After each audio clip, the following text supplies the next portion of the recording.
ndababwira ngo ngiye kugera mu rugo warangiza ngo nibiki n'ibiki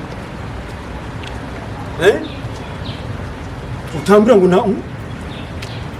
ndakubwiye ngo nje nakazi ndagahagaritse kubera uburemere ibyo tugomba kuganiraho. Iminota ingahe? Iminota 20 yonyine mubanguke vuba cyane. Muwe muze nyine mwambe nkana pastor nicyo shaka. Bakozi b'Imana. Oke mubanguke cyane.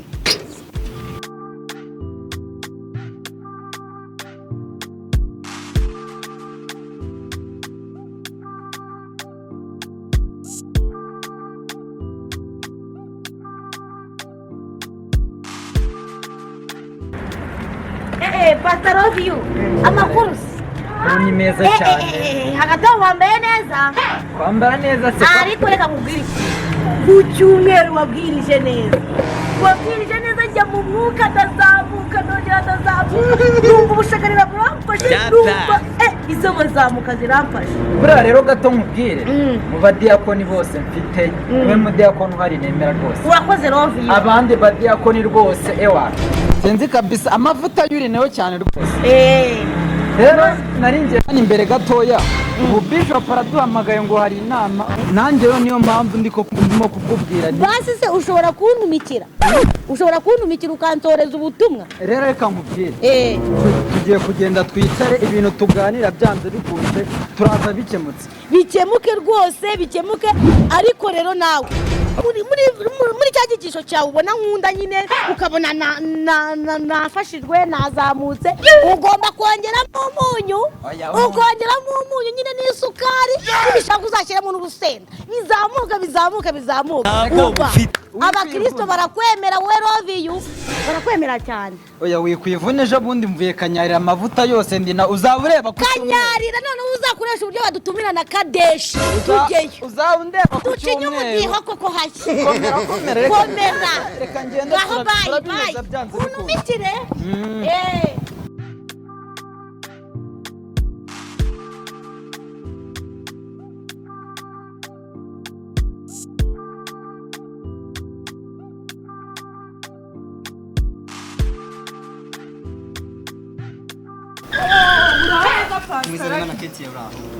ni ukuri ko Imana ishimwe kuba duhuye ahubwo se mumeze mute mwebwe turaho nyine usibye ko ejo bundi twaje ku rusengero rw'iwanyu uriya mupasiteri mwazanye Mana we yaratubangamiye n'uwo akajya avuga akadusesereza reba wa mupasiteri umwe mwazanye harya se bundi pasiteri Manase se ubwo uri kumuvuga oya harya buriya yitwa ngukira umwe mwari mwakuye ngo ni Kanyarira Kanyarira waba umutere ku musatsi nk'uw'abagore uriya munsi yaratubabaje ku rugero rwo hejuru maze rero wowe buri ikintu tugukundira ni kimwe ubu uri kuri penke y'ubugome nk'iyacu buriya nicyo kintu rero ubundi njyewe nzi kuba pasiteri kuba intumwa y'Imana icyo bivuze cyane ubundi rero njyewe Keti imyaka maze mu rusengero kuba pasiteri ni ibintu bindimo ni ibintu ngomba uzi ko maze imyaka 38 nize teologiya maze imyaka 38 ndi mu iterero ry'Imana ibintu ntabwo ari ibintu mashakisha Imana ndayizi gusenga Imana no gushaka bizera b'Imana bakaza mu rusengero rwose ni ibintu ndimo kugera n'ubu ngubu tuvugana mfite gahunda yo kuzana n'abandi bana b'Imana bahijya na hino ku ruhande bose batatiye gusanga Imana bose ngomba kubazana mu rusengero rw'Imana ubundi bose bagafata ku mavuta y'Imana yera buriya rero pastor ikintu tugukundira urubyiruko cyane noneho byihariye abakobwa we ntabwo ujya wirirwa ukompurika ubuzima umva ubu uri ku nyogosho nziza ibinigi nk'iby'abadamu mu ijosi noneho byagera ku ipantaro Mana uzi ko wagiye waje kunira icupa ryanjye umva uba wavaye buriya noneho uramutse ugiye hariya za Nyabugogo kwigishayo umva abantu bakeya wabona kandi ntabwo mvuze abahungu mvuze abakobwa abantu bakeya wabona ni nka 2 miliyoni bitewe n'ukuntu uba uhagaze we ntabwo ujya wirirwa ukompurika ubuzima nka kiriya gisaza ngo ni Manase gifite gusa uriya musaza ntimuzamugarure ku rusengero ntimuzamugarure pe njye naramuhaza ese ubundi mbanze nkubaza imyambarire nisenga cyahasenga umutima w'umuntu. umva rero Keti, jewe ntago kuba ntago imyambarire ntago bisobanuye, ntago byo bisobanuye ijambo ry'Imana. Ahubwo ijambo ry'Imana risobanuye kwizera Imana ndetse no kwikurikiza amategeko yayo. Reka nkosetse rero, ejo bundi natambutse hariya Nyabugogo, ndi gutambuka byonyine nkiva mu modoka mvuye iyo ngiyo mu ntara kuvuga ubutumwa, nkigera Nyabugogo nabwiye abaturage bose ati Yesu ashimwe. Mbega abaturage bose amajwi hejuru baravuze ngo pasiteri intumwa y'Imana niwe turamubonye. Narahagaze iminota 2 yonyine, iminota 2 babwira iby'ubwami bw'Imana, mbabwira uko bagomba gukurikiza ijambo ry'Imana. Nahavuye bose banyurwa, baravuga ati irindi torero dusengeramo turivuyemo twese tugiye kuyoboka itorero ubarizwamo cyane. Erega nawe utariyoboka. Ubu rero ukubona nambaye ukunguko, jewe ntabwo nyankompurika ubuzima, ntabwo iri kote ntabwo risobanuye ijambo ry'Imana. Kwambara kuboko ntabwo bisobanuye ijambo ry'Imana, ahubwo njewe nkurikiza amategeko y'Imana, nkubahiriza. Nga rero reka nkubwire pastor, warugiye heza? Ubu ngubu butuvugana ngiye kwa pasiteri Manase. Okay, rero reka dutandukane, ndi kubona n'imvura itangiye kugwa. Ubwo ngubwo nyine wowe ikintu nari ngutumyeho biriya bintu ntago ari sawa. Urakoze cyane rwose Keti ya mwana w'Imana. Ubu ngubu nange ngiye mu nama kwa pasiteri Manase, habe ntaza gucerera. Sawa. Nureba pasiteri uve kuri kirango ni Manase gifite umusatsi umeze kuri undi se wabwirizwa n'ura mu pasiteri umeze kuri ukabura kudafata koko. Umva niyo mpamvu uriya mu pasiteri buriya ndamwemera, ubundi uriya ntago ajya yirwa komplika ubuzima ku myambarire happy. Ahubwo rero reka nigendere ko n'undi kubona n'imvura inagoye. Sawa pastor.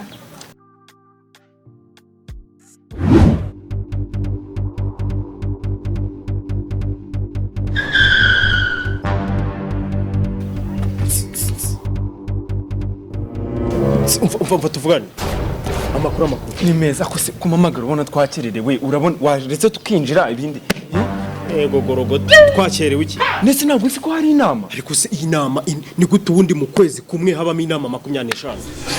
Pasiteri bikijya baba urabizi neza ko buri nama pasiteri mukuru ahamagaje w'amadiyoseze yose tugomba kuza tukitabira twumva icyo bibirimo. Rega barimo n'inama zindi nshyashya totazi. Bikatwungura iki? Ngewe reka manze nkubwira ikintu ndambiwe ubu nama. Ngo twaje kuganira ku biki, ngo ari kurangwamo ubujura ngo mu pasiteri, ngo busambo ngo nibiki. Wowe ahangaha tuje kugabana amafaranga. Umva nkubwire wigira ikibazo. Hari ibiryo tuje gufatira hano. Inama iri gutuma wirukanga niyi. Umva nkubwire si iby'amafaranga, amafaranga n'ubundi mu ijoro ntago tuzakenera. Urumva dore ikintu kigiye kwigwaho muri ina, kereka nimba wowe utabizi. None se ubundi reka nkubwire ngiye kano kanya ndi gushaka umuntu uzajya tuma ngiye mpangana n'ura mu pasiteri. Ubona ari nkubonye ngira ngo tugiye kuzajya tuganira tukareba ukuntu ibintu bimwe na bimwe ari kuzana by'ibitekerezo bipfuye n'ayo manama ya buri munsi. Kandi wasanga abandi ba mbere bahageze. Bati ubwo banza twari dusigaye. Nabonye nanjye ngo narenze kuri yo. Ariko ngiye reka manze nkubwire ikintu kiri kumbabaza kugeza na kano kanya. Izi nama zirimo iyihe nyungu? Iyi nama noneho ni karundura. Ni inama urumva ikintu bagiye kwigaho. Wenge nakubwira mu ncamake nta n'ibyo buzubura ahubwo ubundi ntawe wapaye pasiteri uti ngubu ngiye mu pasiteri sinzi impamvu ngendaho. Aramamagaye bwa amamagara bwa kabiri, amamagara bwa gatatu. Nta rubuga afite twese duhuriyemo yagakwiye gutangamo gahunda z'umva. Ibyo ngibyo byose uri kwibaza bigomba gukemukira mu nama n'ibindi byose umuntu abatekereza atanazi neza uburyo bizabigenda. Wabikemuriye muri groupe se duhuriyemo twese ya WhatsApp tutire dufata umwanya tuza gutunganya anga. Cyo ngibyo rero niho abapasiteri nkamwe mugomba kuzajya ahubwo mufata izo, ahubwo niwe ukeneye inama kuruta twese. Ukeneye inama ahubwo bazayigukoresha wenyine. Iri jambo ry'Imana ririmo hano bivuga yuko Isashimwe rwose pastor. Naboneza pastor. Dashoma ko ni meza. Ese kumwakiriye ko kuyesanga. Mbwiye gahunda ko yari saa 8. No turisanga he? Ndi kubwira uyu mugenzi wanjye ngo twihute ndi kumukeho. None se kuganira no mu mbuga byemaze iki? Ese yo nama wundi yimaze. Nako iyo nama wundi yije kuganira kuki? Ubusanze ari byo twari turi kwigaho n'ubundi twatugiye kwinjira nta kibazo. Yego. Uzi cyo bita umutwe cyangwa igihimba? Ndi umutwe wayo. niyi nama njya kwitumiza hari ibibazo bimwe rimwe mwagiye mugaragaza mwebwe ese kuryo erega pasiteri akayicaye hariya na mugenzi we bari hariya barabategereje nanjye nabahamagaye mwese message mwaziraranye ariko ndi mwumvira ibintu murimo kwera sibyo erega amatike natugera iyo umushumba arwaye intama zigenda zo zirapfa none mwebwe ubwanyu ntabwo mushaka kumva na rimwe ngo nibura byagenda bite ndabahamagara saa 8 bwa saa 10 urumva nibyo rega nandi kuganira na mugenzi nakumvise kandi mwideshya hariya ariko mugira inama y'ukuntu bimwe na bimwe byakagenze neza ntugashyire imbere imishahara ibihembo byacu ntabwo ari hano mwisi ibihembo byacu ni mu ijuru kumvikana neza reba kuntu se none se ubu urasa gutya atari amafaranga ntabwo ikibazo ari amafaranga ni amavuta y'Imana ndiho gabanya umujinya gabanya amahahara yo gukunda ibintu mubi none se Imana guhaye ubwiza bw'umwihariko ntabwo uvuga ngo ni amafaranga menshi ariko nushaka amafaranga menshi umushahara hano mwisi ntabwo uzawubona ariko ngira ngo ubwa mbere wahembwa amafaranga ko ntabwo ubona ubugingo bukora tujye mu nama ingingo y'umunsi cyatumye mbahamagara kirahari turi kumvikana neza n'ibyo rwose twavugiraga hano kare byose wabyumvishe ijambo kurindi atabyumva se ubwo pasiteri we ntago bazi yanabyumva da ako pasiteri mva nkubwire njye nibyo namubwiraga nuko umukobwa umwe agatukisha bose njye namubwirwe nti nimba ari byo tunavuga tuze kubivuga nyuma inama irangiye twajya ngo tubanza twitabira tugende mageza amabwiriza y'inama ntabwo nza kubatindira dufite gahunda y'igiterane nimugora murabizi ntabwo ndari Kigali mfite gahunda y'Rusizi turi kumwe neza pe tugendereye oya tugende narabikubwiye Yesu ashimwe Haleluya amen mbanze mbashimire rero ko mwitabiriye inama ubundi na Bibiliya iravuga ngo hari inshingano z'abakozi b'Imana abita abapasitori haleluya amen nimutekereza ko nagombye gukoresha mikoro kandi turi bake ahubwo iyi nama tumutanga raporo yayo kuba dukuriye turi kumwe neza cyane pastor ingingo twigaho ni 3 nacyo muri message mwese mwarazibonye kwiga ku busambo usiga buri mu rusengero ubugugu n'ibyo nshaka kuvuga no kwigwizaho Pastor love you muteze yombi Pastor Manase iyo tuvuga ubugugu nukumva ushaka gutanga ariko ntutange cyangwa se umuntu yagusura wakamugabura inyama kandi kufite ubwo bushobozi kamugabura umuceri wonyine cy'utu bugugu Zakayo nta mupasitori ugira agahinda ku maso kuko mufite agahinda ku maso umupasitori intama uyoboye zizamera zite no kuzimira haravuga ngo mu bibi no mu byiza muhore mushima waburaye Imana iguhe ibyishimo Pastor Aki Yesu ashimwe ndagukunda kandi nanagushima imyambarire yawe kubarize na teoloji ukiri umwana ni byiza ariko nanone hari ukuntu kabye iyo nyogosho yawe mugwi wa handicap ubwabyo ugiye mu muhanda akaba ikibazo gituma ngo hari umuntu wibye cyangwa umuntu anyoye itabi bakujyana mu bandi haravuga ngo bazabamenyera ku mbuto mwera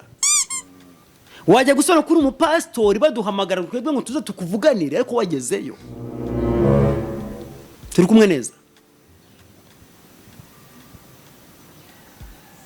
nawe kandi ndagushima ko wahinduye imyumvire yarahindutse umupasitori w'ukuri mureke nka Sky ibyo bintu uko ntago ari byo iyo myambarire ntahihuriye n'umukozi w'Imana habe namba none umufundi ntagenda n'umwiko umuganga n'umusanga yambaye ga afite busheni bambara amataburiya n'ibiki pastor agomba kuba yambaye ndababaza mwese ko muri hano mwese hari umunsi n'umwe mwe mwambona ndaho ntambaye ikoti mwe mwambona ubura ryambaye se ndi mu rugo haravuze ngo hari inshingano umupasitori cyangwa se umukozi w'Imana bafite agomba kujyana n'imyambarire ye cyane turi kumwe neza kuko haravuga ngo mugendere mu kwizera ibyo mukora byose babasomemo ko mwakijijwe iyo myenda uhereye none uretse kuri muri siporo cyangwa uri wawe mu rugo ntuzongere kugeza turi mu nama pastori gutya mbikubwiye kandi ntabwo nishimye ndabacyaha Pawulo acyaha Timoteyo yamubwiye ngo iki nta musoma Bibiliya ntimugatume ngira uburakari imbere yanyu nk'umuro nawe mubi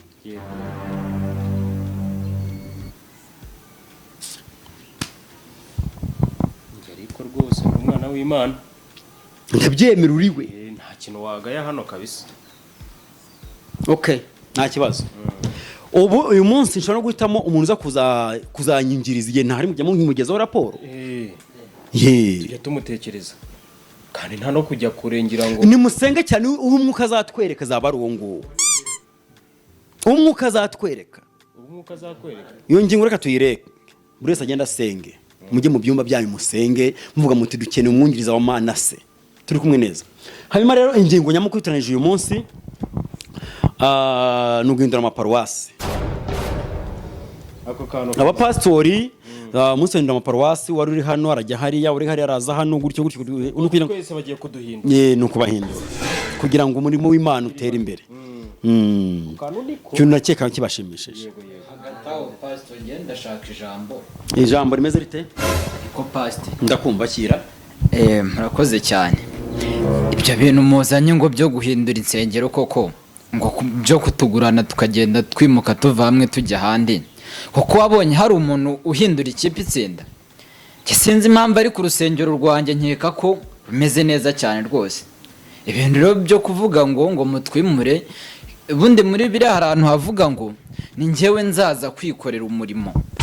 rero ubwo nje ntago numva impamvu pe ntago numva impamvu nje mwankura ahantu nari nibere ntago byavamo rwose singiye kukubeshya byumvikanye ntago byakunda pe byumvikanye wikwirwa wivuna Pastor nge rero ku giti cyanjye iyo ngingo ntago nemeranya nayo kubera yuko ngewe ntago wamfata ngo njyane ku rusengero rukiri ku gikoba kiri kubaka ngewe maze gushyiramo amakaro ibintu byose amatara ya original hari n'umuzungu ejo bundi waje kudusura ku rusengero rwacu atwemera ama mixer 6 urumva rero n'izindi nsengero twazifasha tutarenze ngo kuduhindura ahubwo umuntu yafashira ndumva ngiye umuntu yajya afashiriza ku rusengero ariho ahubwo agafasha urundi rero kugenda kumuduhindura rwose ndumva ngiye kitaba ari igitekerezo kizima ahubwo mwareba ubundi buryo mwabigenza tukazadufashanya mu nsengero tukaya ukuntu byagenda ngingo nge ntago nemeranya nayo. Pastor uzangaye ibindi ungaye yuko natagemuye amaturo ungaye yuko baririmbye nabi ye ungaye n'ibindi byose bishoboka ariko nge ntuzangaye cyo kwambara nabi pe nge nambaye ku mutima wanjye ubinegeka ntago ncira urubanza pe. Murakoze gusa Pastor Manase agahinda mfite muri uyu mutima wanjye gateye ubwoba uradutunguye insenge twari tumaze gufatisha dusengera abarwayi bagakira none agahinda afite nta n'icyo kuvuga nabona mumbabarire. Pastor rero mushumba mukuru ngewe ku bijyanye n'imyambarire n'inyogosho nta kibazo rwose biteye uko abizera banjye iyo nteye indirimbo barikiriza iyo mvuze alleluya baravuga amen ubwo ku kijyanye n'imyambarire no kwiyogosha nta kibazo ariko basi ubwo noneho mu ntyashye ukamubona ari ngombwa Pastor no kuri nahinduka nta kibazo ariko buriya ikintu kimwe cyo ibintu abizera banje barabinkundira kandi bakanyumva. Urakoze Pastor mukuru rero wacu ngewe rero ukuntu mbyumva bose ko bari hano bashimye guherara kugera ahangaha bose bashimye ndumva nta n'umwe nenga nkibaza batanenze Pastor byibuze nibananenga n'ibindi bikorwa runaka bisanzwe biba muri iri huriro ryacu aba ni bakuru batanenze bivuze ngo ntacyo kunenga gihari ntacyo kunenga. Okay tuvuge ko ntabyo wowe se nta uri shyashya ngewe haranditse ngo nta soni mfite uretse iz'ibyaha byanjye ugufite isoni z'ibyaha byawe niko umurimbyi yavuze. Okay noneho se ariko nanone umurimbyi yaririmba ati Mana umvugutire kandi uncure umhindura icyuma cyiza uhora wishimye. Oya ikintu cyo maze kubona nuko hano hagati yacu gutya ashobora kuba havugiriza wo muhinduru ya ruswa cyangwa akandi kantu gatanga kuko nago numva ukuntu abantu nk'abiri batatu bane batanu nawe ubwo wa gatandatu mushima nta kunenga asubiye inama yabayi cyakoze ikintu nkushimira nuko aka kanya njyewe pasiteri Mubi François ngiye kuva ahantu narindi nkajya ahandi hantu rwose hejwe nk'urugero rero kubanga bagiye bavuga ngo ahantu ngo bari ngo hameze gutya ngo barashima ngenda nenga urabwira abantu ngo muture bazanye ibishayote bazanye amadegede bazanye ngo inkwavu ngo bazanye ngo ikintu bita ngo ibibiringanya ngo bazanye intoryi ibintu byinshi bitandukanye watanga kode y'urusengero kugira ngo bohereze udufaranga batana bakase hakaza ikishisha 0 ubwo rero kubwiyo mpamvu ngenda gushimiye mu ruhamwe wa mugabo ugiye kunkura mu ntoryi ukankura mu bitonore no mu gihembe ukanjyana ahantu hazima ijambo kwa Pastor Roviu warushoje bon soza yego kintu wenda nasorezaho ko wateguye aka kantu ari kugasoreza yuko ugiye kutwimura ngenda agashimye urakoze cyane ubwo hagize ufite ikintu ashaka kurenza reka tumwe Pastor Roviu amagambo make ariko ndakeka ko byinshi wabivuze urakoze Pasiteri rero murakoze cyane ariko njye ahanini ikintu kiduhurije hano ndabona mubi rwose mubi ngiye sinzi impamvu ntari kumwiyumvamo ariko nkurikije ibintu ari kuvuga niwe uri kuzana izi mvururu zose zo kugira ngo tuve ahantu hamwe tujya ahandi icyambere cyo mubi abaye pasiteri ejo bundi aje asanga ibintu byaratuvunnye twarahereye kuri 0 tukaba tugeze aho tugeze ubu ngubu none ari kuvuga ngo batwimure ngo bagire bati wagumye ahantu hawe ukahubaka hagatera imbere ugashaka abakristo bawe ugakora urusengero rwawe rukamera neza byumvikanye nta wundi mu mwanya we ihangane nta wundi ndi buha umwanya sibyo hanyuma rero kubahindura byo ni ngombwa twabitekerejeho hamwe n'umwuka w'Imana utuyoboye haleluya ariko mwese ni mundebe mwese nsanga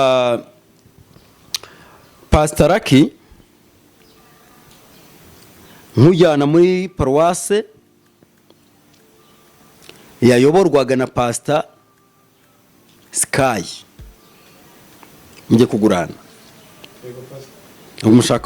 muzashaka umunsi wo guhererekanya imitungo mugezeho mugahererekanya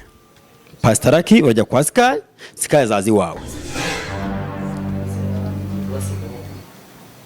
hanyuma muzakomeza muhure mwese ngenda basura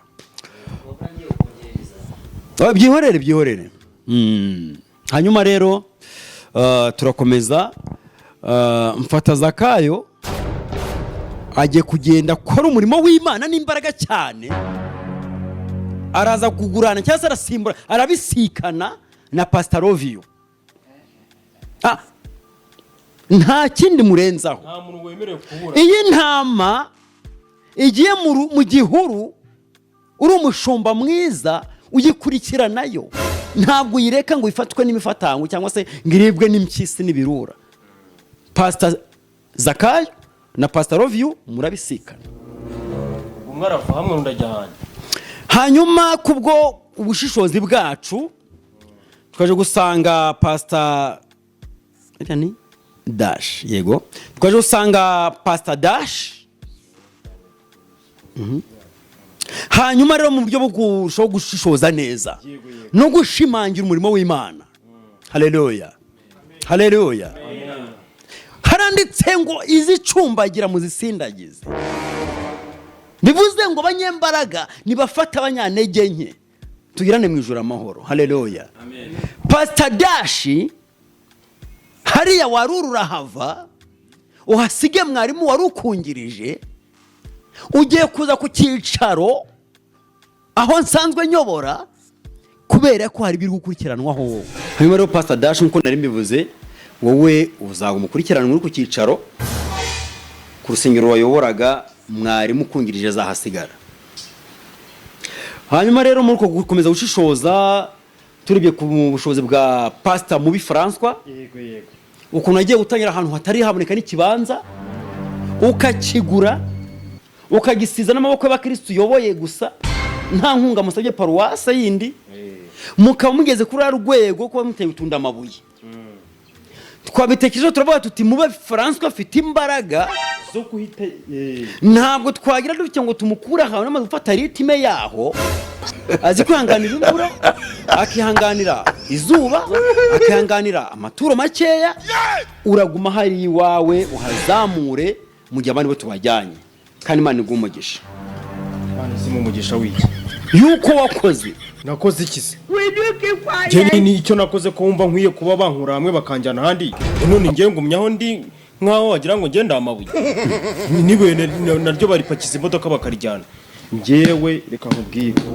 kama mbaya ngomba kwimugura nanjye nkakuva hamwe nkajya ahandi reba ukuntu abagabo bose bateye imbere reba amada bose bafite reba ukuntu basa reba ukuntu abahungu bose basa nukwera udufaranga bakura he mu maturo njye nkomeze ngibishayote ngo nimiteja ngo kugira ngo tekereza ikindi kintu aza combagira ngo bazisendagize none wigeze ubona inka iri gita ahantu cyangwa ikagwa munsi y'umusozi bagashaka inya barasanya n'amapomade ngo bari kuyimasa wigeze ubibona ntabwo icyo bishatse kuvuga ariko bishatse kuvuga ngo abizera bakiri hasi ni mwamaze gukomera mujyane nabo mu bizi ngaho ntacyo nanjye naravunitse ndi kugenda ntera isekuru ngaho nanjye hankure umeze neza uko kunsindagiza unsindagiza uhankura nawe uhasubira kandi ufite imbaraga nta mbaraga mfite haranditse ngo Imana izabaka kugerageza ariko handitse ni he Bibiliya nagusoma Bibiliya ahagana he ntabwo bufite kumubi nawe ugiye kujya impaka ku ijambo ry'Imana ijambo ry'Imana ryo ndaryumva ndanaryize mufite amaso ntimubona none se reka nkubaze amatwi yayo ntimwumva ubu ngubu injangwe igiye igatera urwara rw'ijisho urukwavu byagenda gute kwavu rurapfa urwamara gupfa bakarujugunya nyine cyangwa se bakanarurya uvugishije ukuri bararujugunya cyangwa bararurya urwo ngurwo noneho nanjye rero nsindagiza njyewe nkura hariya nawe utsindagira ujya kujya hariya rero ibyo urimo byose umeze nk'ukuhira ipoto cyangwa kuborosa ibihanga nanjye ibyo urimo urambwira uri kwisha mu murima w'ubunyobwa nkubwire rero rwose ngereka amanza nkubwire kugira ngo ibintu tubikemure neza wa mugabo we ndakuyobora cyangwa uranyobora turayoborana reka turafashanya rega ibintu n'abantu nguha raporo cyangwa umuha raporo turayihana nguha raporo cyangwa umuha raporo ni njyewe uyiguha voilà genda ugume hariya wuba turi gupfa iki pa twapfuye iki ntacyo dupfa ko nta kujyana iyo mugore ko nta mwana wawe nigeze mfata ngo mugire ikirara koko wampaye amahoro mu birajya kwigisha hariya cyangwa ngukure ku pasiteri ngo uhagarike noneho ahubwo wowe nkura ku pasiteri unjyana aho uri kwira gute kwigisha none pastor Dashi abicaye impande yanjye nawe uraho ngaho oya ubwo pastor Dashi tujye tuba turi kumwe aho ngaho none tuguhereze raporo ibyibushye noneho nawe umanuke esera abo bacecuru bari aho ngaho hepfo nabo nzajya mbatsindagiza none basindagiza nyine nabo ubaye mu cyize cyo kumara imyaka myinshi bakiri rega kora ko wowe ukuze wenda wewe wababwira bakumva ufite naho wafata kugira ngo ubatsindagize urabona agasore nkanye gafite itoto najya gutsindagiza umukecuru gute kamubwire mubi ibyo siri kwivugishwa ni nko kujya gushaka igikunyu cy'umutarimba ntikibaho ako se urahaguma rimwe kabiri gatatu urahaguma reka ngiye ndabitegetse fata amasegonda 5 yonyene niyo nkusabye utekereze wumve ati ese mubi wa mugani wamwohereza hano nanjye nkajya hari iyo ako gusa niwo mu myaka 10 ntacyo nira guhinduraho ngeze ugiye kubitekerezaho none njya ku rusengero hariya rero wigisha abantu umukwe Imana nyobora akanegeka kwa gukura nzahagukura nawe ugende ujye ku rundi rusengero pastor ngereka nkubwire yego aho kugira ngo ngiye nsubira hari ahantu nari nyiri kubwiriza nkongera nkasubira nkongera gukora gatuna mwene nirirwa mpabwa ibintu by'ibiryo nkaho njya wajyana ntabwo nishoboye ndashinga urusengero rwanjye kandi rurahangana n'urwanjye ngiye kubikora n'ukuri ndaga kizwa nk'amaramazi